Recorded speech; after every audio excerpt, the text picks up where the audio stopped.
Welcome, Tales of Glory listeners. We are finally diving back into Exodus. It's been a long hiatus. We're in Exodus 21.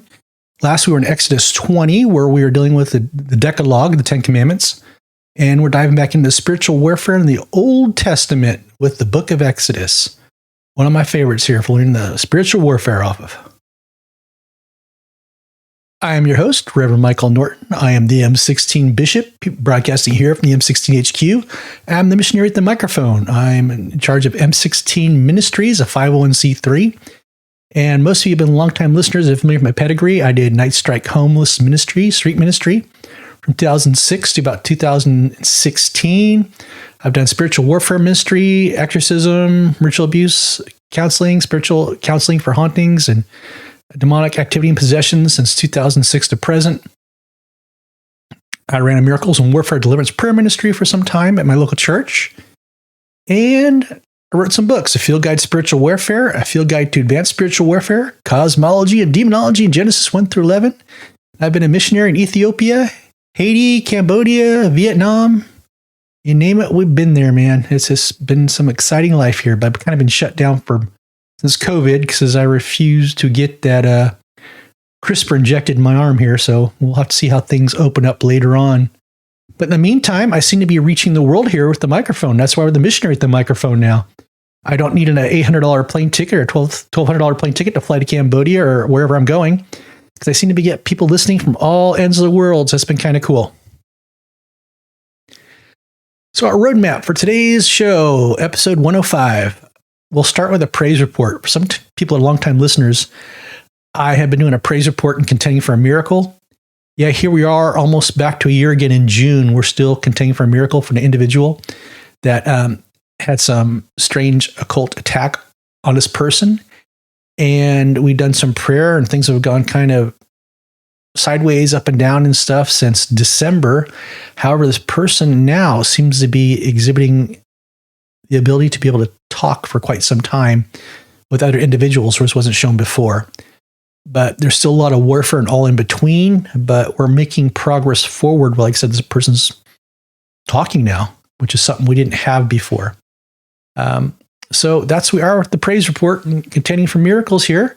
It's a short update, but I'll let you guys know. Like I said, why is it contending for miracle? Because I was brought into this back in June.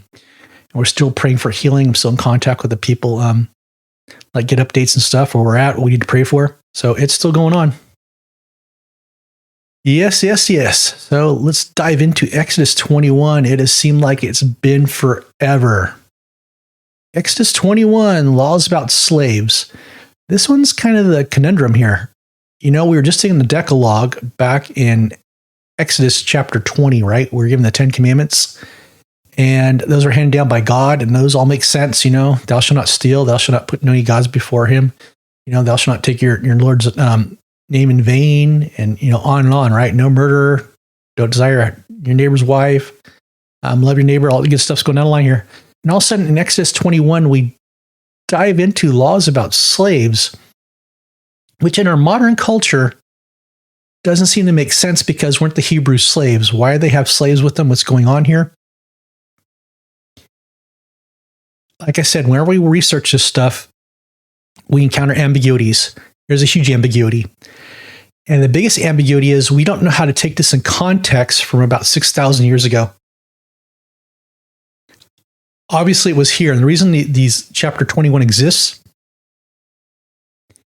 it addressed some issues, I guess, before either the judges or the elders and what laws they made or added that tie back into the Decalogue, like thou shalt not steal, thou shalt not murder, those sort of things. Honor your mother and father. So, and you'll see in the weird ways you read these that we have to take ourselves back into that period in that context, which is foreign and almost alien to our thinking right now. It doesn't make sense to us. But let's dive in, and with that thinking, let's go back 6,000 years, and why would we have laws about slaves? Why were they important? because in today's modern age, you get most people going, well, why would God have slaves? Or why would God let the Israelites have slaves? God worked around a lot of man's free will and his stupid ideas, stupid thinkings. And even though it was something God didn't desire slavery, it still had to be dealt with in the society context as we dealt with the Israelites. And like I said, it makes you wonder, well, if they came out of slavery, why did they have slaves? We don't know. It's ambiguity. But let's just go through and try to understand the context of what's going on in Exodus 21. We look up the laws about slaves. Here we go. Verse 1. Now these are the rules that you shall set before them. When you buy a Hebrew slave, he shall serve 6 years, and in the 7th year he shall go out free for nothing. To be turned loose, he'll be free. Verse 3, if he comes in single, he shall go out single. If he comes in married, then his wife shall go out with him.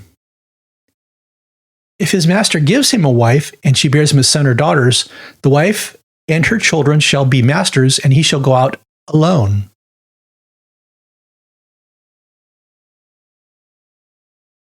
So that's interesting. So even though they're married, he comes in alone, master gives him a wife, who's also a slave, and she bears children. Then when it's the 7th year, the 6th year, 7th year, the time's up, he can go out free, but the kids and the wife stay behind. Like I said, this is crazy stuff. Why is it happening? Verse 5, but if the slave plainly says, I love my master, my wife, and my children, I will not go out free. Then his master shall bring him to God, and he shall bring him to the door or the doorpost. And his master shall bore his ear through with an awl, and he shall be his slave forever. Interesting. So again here, start thinking about stuff. Then his master shall bring him to God. Why would the master bring him before God? Was this something God would approve? There's some things we have to try to tie back into context what's going on here as to when this was written. So Exodus 21 through 6 correlates a Decalogue for honoring your mother and father. How so? How is that? This is an interesting section we're in, right? Where contextually we deal with slaves and issues relating to them in an ancient society. Concepts we don't clearly understand today or accept, yet this is an issue that was required the attention of the people of Exodus, or it was edited in after. We don't know. Did they write it in during their journey through the desert while they were in the wilderness, or was it edited after? Most likely it was edited after. But a lot of this stuff was. So let's take a look at this stuff. One point Michael Heiser makes, and it made sense to me after the fact, where I will go out free, then his master shall bring him to God. Remember that? And shall bring him to the door and the doorpost, and his master shall bore a hole in his ear, the doorpost, right? Why is he brought to God? I brought up the Logos software because the Hebrew word is your master shall bring him to God. Hebrew word's Elohim, which was an interesting choice for words there. Because Elohim has several meanings in Hebrew. Elohim can mean God, as in Yahweh. Elohim can mean lowercase gods, like the Ben Elohims, like the lowercase gods. And Elohim is also the word for spirits, like ghosts. So, how does this tie into honor your mother and father? If we tie it into the spirits or the ghosts or the memories of the forefathers, right? The ancestors. So it's kind of like they're bringing them before the ancestors, like family approval, right? I'm not saying there's ancestor worship going on here. It's kind of a strange ceremony if you think about it, like Michael Heiser explained. They're bringing it before the ancestors, like the deceased ancestors who may have been there. Maybe like a ritual where they had carved wooden figures of the ancestors. Like we have photos today, right? If somebody digs them up, they go, oh, these have photos of the people who are deceased from the 21st century. They must have worshipped them and blah, blah, blah. No, it's not. It's just a way how we remembered them. and how the Israelites said they probably had carved figurines or something of their ancestors, and those were like their photos and their remembrance. So they brought the family member before the ancestors, kind of like asking for their blessing. Can this person I'm about to bring into my family for approval, I'm going to do like a ceremony or something, and bring him before the people before I stick the awl into the doorpost with his ear there, right? So this makes more sense because people go, why do you bring him before God? Why God approve? It may be more leaning context to the word Elohims, the spirits, the ancestors. His master shall bring him to the ancestors, right? For approval. It's like a family ceremony. We're bringing them into the family. They're honoring the mother and father. And that's the context we're looking at for the Decalogue to tie this back in. You know, some weird stuff here that ties back into the Decalogue. So let's follow along here. So let's not beat this one up. So I believe too, Elohim's spirits, our family ancestors, makes more sense too. Verse 7. When a man sells his daughter as a slave, she shall not go out as the male slaves do. If she does not please her master, who has designated her for himself, then he shall let her be redeemed. Right? Be purchased back. When we're redeemed by Jesus, we're purchased, right? Purchased out of slavery. So the master will allow her to be redeemed. He shall have no right to sell her to a foreign people. So most likely redeem, and maybe it's going back to the original family here. She's been redeemed and the money transfers where it happened, it goes back, and she's free of her obligation there. Since he has broken faith with her. So it's honoring the daughter. There's some honoring going here. Honor your father and mother. So it's all about honor family here. It's how it's tying in. But we have a hard time because we don't practice any of this stuff, let alone slavery, which is good. Actually, sorry, we do. We still have trafficking stuff. We look the other way with slavery. But it looks like, I don't want to digress. But the honor your mother and father part, we don't seem to do it here either. So we probably wouldn't understand that contextually because we've kind of digressed as society, right? We've disintegrated. So let's look at this. So what's next? We have Exodus 21, 7 through 11, correlates the Decalogue, the 10 Commandments, for thou shalt not steal. We just read that, right? So verse 7 was honoring the daughter and the commitment. In verse 8, the master can't kick her out or throw her on the streets. She can be redeemed and have a non-slave status. Returned back, she's redeemed, right? Interesting stuff. You know, why is it here? We don't know. It's ambiguity, but apparently it was an issue at the time, and it had to be settled by either the judges or the elders or whoever put these laws in place. So verse 9, if he designates her for his son, he shall deal with her as with a daughter. If he takes another wife to himself, he shall not diminish her food, her clothing, or her marital rights. If he does not do these three things for her, she shall go out for nothing without payment of money. Right? Whatever that dowry was or it went out with her, it's going to be restored. So if whoever took this woman as a wife, as a slave, purchased her, and he has another one he's more fond of or something, he can't toss her out or deny her any of these marital rights. She has the same status. Interesting stuff here, right? And we're not supposed to have more than one wife, right? So why is this going on here? Because these were problems. These were problems the Israelites are creating for themselves, and they had to address for themselves and figure out how to tie it back into their 10 Commandments. So yeah, it sounds strange now, but that was the society they lived in. So verse 9, treat the slave as his own daughter, right? Honor her. Verse 11, the son must take care of her, repay her dowry, and honor her if he's not going to keep her as a wife or treat her properly. So the woman had the ability to be restored, so to speak. I don't think restored, but I think redeemed is a better word because, you know, they can't fully be restored after they went to that marriage, right? Verse 12, whoever strikes a man so he dies shall be put to death. Okay, now we're into, I think, a thou shalt not kill, right? But if he did not lie in wait for him, but God let him fall into his hand, so it was an accident or something happened, this wasn't planned, right? Then I will appoint for you a place to which you may flee. So God let him fall into it was an accident. It wasn't an intentional killing. Verse 14. But if a man willfully attacks another to kill him by cunning, you shall take him from my altar that he may die. So he's killed by cunning. It was planned. It was premeditated, so to speak. There was a plan in place. It was cunning. It was thought out. So again, we're go back to the notes here I have. Thou shalt not kill is pretty much addressed in verses 12 through 32.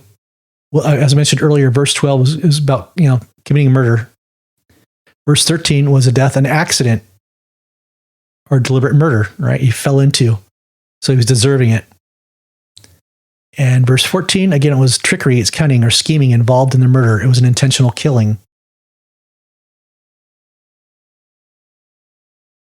So it's interesting, it's like there's a common sense wisdom thing here, right? A word of wisdom.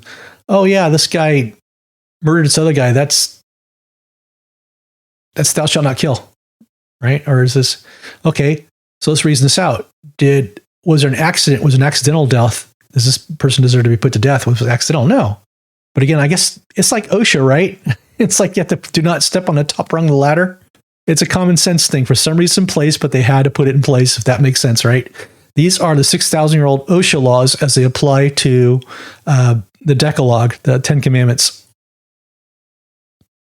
Because somebody somewhere went, oh, yeah, I guess so, huh?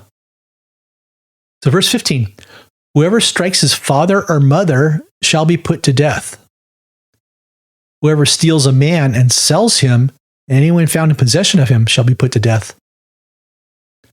Whoever curses his father or his mother shall be put to death.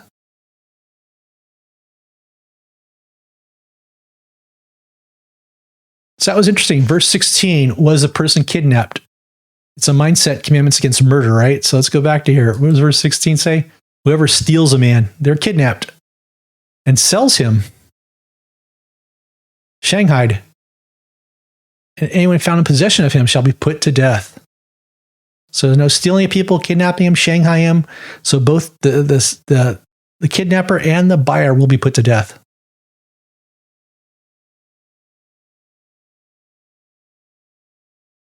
When men quarrel and one strikes the other with a stone or with his fist, and the man does not die, but takes to his bed, then if the man rises again and walks outdoors with his staff, he who struck him shall be clear. Only he shall pay for the loss of his time and shall have him thoroughly healed. Verse 20. When a man strikes his slave, male or female, with a rod, and the slave dies under his hand, he shall be avenged. But if the slave survives a day or two, he is not to be avenged, for the slave is his money. Yeah, there's some crazy laws going on here. They make sense. Like say, we want to go through the supernatural and bring it all into context, what happens to Exodus, but let's also understand what's going on in the society, what it looked like to tie in the supernatural. And I think the laws give us good ideas like, well, what's going on here, right? There's obviously slavery going on. There's ownership of people, exchange of people. Women, daughters are being bought and sold as slaves, as wives, and so forth. As daughters, what was going on? Dowries were exchanged as a part of slavery. It's weird stuff. So 22, when men strive together and hit a pregnant woman so that her children come out, but there is no harm, the one who hit her shall surely be fined, as a woman's husband shall impose on him, and he shall pay as the judges determine.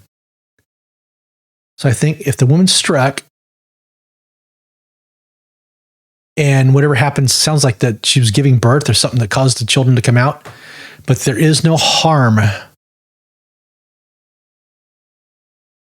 What's the context of harm? The context of harm for reading this applies to the woman. The one who hit her shall be fined, as the woman's husband shall impose on him, and he shall pay as the judges determine. But if there is harm to the wife, okay, or to the pregnant woman, then you shall pay life for life. Interesting. 24, eye for eye, tooth for tooth, hand for hand, foot for foot, burn for burn, wound for wound, stripe for stripe. Verse 26, when a man strikes the eye of his slave, male or female, and destroys it, he shall let the slave go free because of his eye.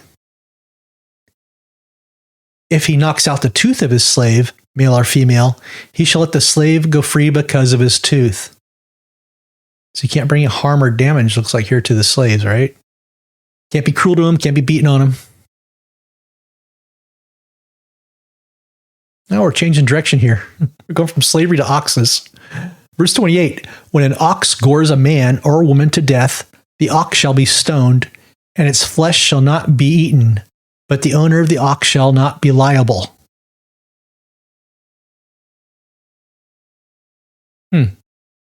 So again, it must have been something that was brought up in law. Probably we had Moses judging all these people, and he hired his judges underneath him to take on the laws. Was it Joshua recommended, or one of the elders recommended, hey, you shouldn't be doing this. Get a bunch of guys to do this. This is probably this sort of legal stuff that came to the people's court in Israel back 6,000 years ago. And so some guy brings his neighbor to court like, hey, your ox gored my wife to death. Well, was the ox stoned? And did you eat the flesh? No, okay. But so the owner's not liable. You destroyed the animal. Because it wasn't the animal goes, hey, ox, go sick the neighbor's wife. Who knows? Maybe they did. But it wasn't here. But verse 29, but if the ox has been accustomed to gore in the past, and its owner has been warned but has not kept it in, and it kills a man or woman, the ox shall be stoned, and its owner shall also be put to death. Well, that makes sense, right? Oh my gosh, holy smokes. Watch out for those oxes. Verse 30, if a ransom is imposed on him, then he shall give for the redemption of his life whatever is imposed on him. If it gores a man's son or daughter, he shall be dealt with according to the same rule. If the ox gores a slave, male or female, the owner shall give to their master 30 shekels of silver, and the ox shall be stoned. That's interesting. It's still interesting now because it comes across now that the slaves were nothing but financial transactions, right? Oh man, that hit me in the pocketbook. I lost another slave. This one was gored to death. Great.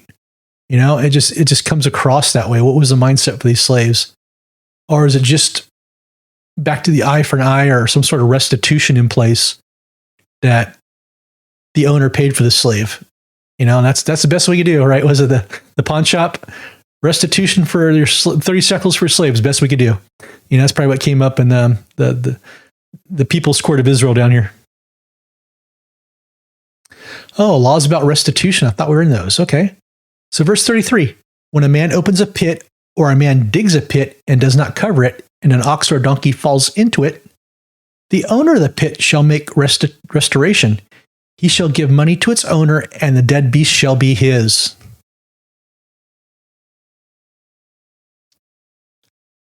When one man's ox butts another so that it dies, then they shall sell the live ox and share its price, and the dead beast also they shall share.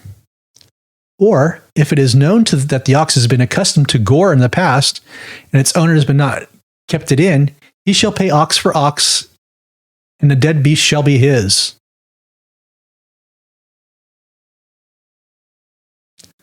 Wow, that was it for Exodus 21. I was thinking about doing Exodus 21, 22 back to back because they're similar in nature if we jump back into more context in Exodus 23, I believe. But I didn't know how long this would run, and I don't know, because we're discussing laws and they're just basic stuff, what the attention span would be. So I just kept it to Exodus 21 for this time. And we'll make up an Exodus 22 later, but I wanted to get this in here because we were doing the Exodus series. And then I got a lot of time consuming coming in with the Field Guide Spiritual Warfare workshop. We're also doing concurrent to this. So I wanted to get Exodus 21 in. So we kind of kept it short so you guys would have it out there. And so what do you think? Yeah, this is kind of like the OSHA section of Exodus, right? We had the Decalogue in Exodus 20. which makes perfect sense for the wise. But here we have these weird laws coming in before the elders, like, oh my gosh, let's amend it so you people get it. Here's the OSHA law. Whoever steps on top of the ladder and falls and breaks their back, it's their own darn fault. Do not step on the, put the sticker on the ox. If he gores somebody, put a label there. This is what happens. That's what these are, if they make sense. But they're in the context of a civilization that's gone now, and we have a hard time understanding what they're talking about. So that's it for Exodus 21. Like I said, if you want to help us with content and get it out there, my PayPal, you can send donations to m16ministries@gmail.com. And like I said, this was a short one. I think you guys like short ones. Usually it's up an hour and a half, 2 hours. So I'll keep this short on you guys today, and we'll move on. And thank you for tuning in for Exodus 21, episode 105. Now go out and be a blessing and make good choices. Amen.